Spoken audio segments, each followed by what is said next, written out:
Country music spotlight shine bright, showcasing tales of legends old, with heart and stories yet to be told.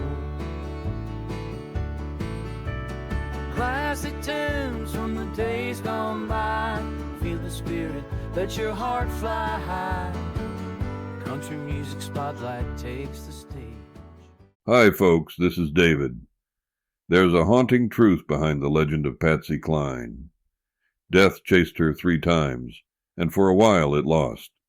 The first time came when she was just a girl in Winchester, Virginia, 13 years old and suddenly struck down by a violent throat infection and a case of rheumatic fever. She was rushed to the hospital and slipped into a coma. Her heart stopped, not once, but several times.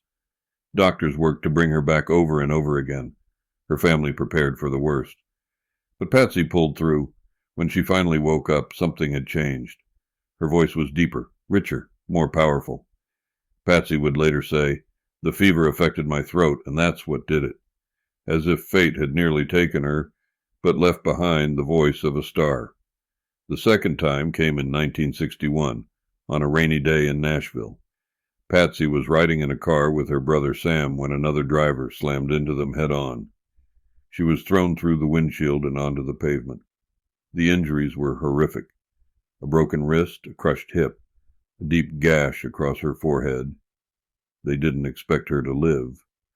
At the hospital, Patsy drifted in and out of consciousness, her face stitched and bruised, her body barely holding on.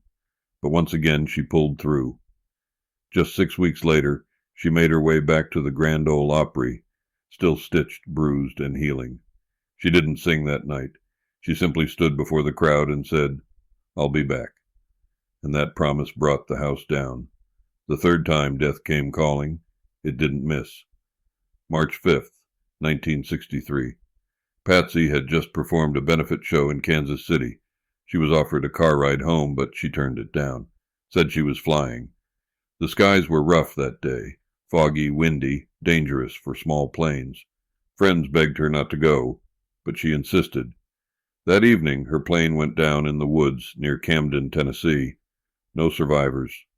Patsy Cline was just 30 years old, but she left behind more than songs. She left behind a legend, because even though death chased her 3 times, Patsy Cline didn't run. She sang.